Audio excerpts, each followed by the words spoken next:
छोटी मनु ने गुल्लक से सब सिक्के निकाल लिए और उनको बटोर कर जेब में रख लिया। घर से निकल पड़ी। पास में ही केमिस्ट की दुकान थी। उसके जीने पर वह धीरे धीरे चढ़ गई। वो काउंटर के सामने जाकर खड़ी हो गई और बोलने लगी, पर छोटी सी मनु पर किसी का ध्यान नहीं गया और ना ही उसकी आवाज़ किसी को भी सुनाई दे रही थी। सब अपने अपने कामों में व्यस्त थे।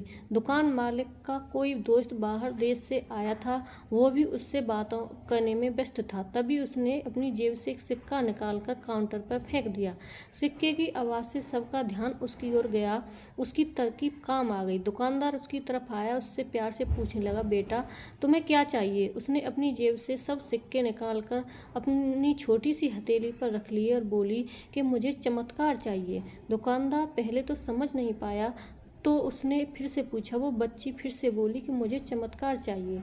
दुकानदार हैरान होकर बोला, बेटा यहाँ दवाई मिलती है, चमत्कार नहीं मिलता। वो बच्ची बोली, अगर यहाँ दवाई मिलती है तो चमत्कार भी आपके यहाँ ही मिलने चाहिए। दुकानदार बोला, बेटा लेकिन आपसे यह किसने कहा कि यहाँ चमत्कार मिलता है? अब उस बच्ची ने विस्तार से बताना शुरू किया। अपनी तोतली जबान से वह बच्ची बोली, मेरे भैया के सिर में ट्यूमर हो गया है। पापा ने मम्मी को बताया है कि डॉक्टर 4 लाख रुपए बता रहे थे। अगर समय पर इलाज न हुआ तो कोई चमत्कार ही इसे बचा सकता है और कोई संभावना नहीं है। वो रोते हुए माँ से कह रहे थे, अपने पास कुछ बेचने को भी नहीं है, न कोई ज़मीन जायदाद है, न गहने हैं। सब इलाज में पहले ही खर्च हो गया है। दवा के पैसे बड़ी मुश्किल से जुटा पा रहा हूँ। वो मालिक का दोस्त उसके पास आकर बैठ गया और प्यार से पूछने लगा, अच्छा कितने पैसे लाई हो तुम चमत्कार खरीदने को? उसने अपनी मुट्ठी से सब सिक्के निकाल कर उसके हाथों में रख दिए। जब उसने वो रुपए गिने तो 21 रुपये 50 पैसे थे। वो व्यक्ति हंसने लगा और मनु से बोला, समझो तुमने चमत्कार खरीद लिया, चलो मुझे अपने भाई के पास ले चलो। वह व्यक्ति जो उस केमिस्ट का दोस्त था, अपनी छुट्टी बिताने भारत आया था और न्यूयॉर्क का एक प्रसिद्ध न्यूरोसर्जन था।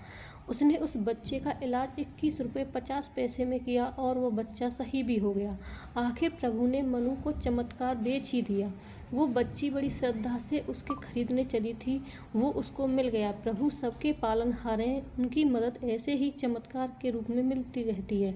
बस आवश्यकता है तो सिर्फ सच्ची श्रद्धा की, क्योंकि परमात्मा संसार के कण कण में है।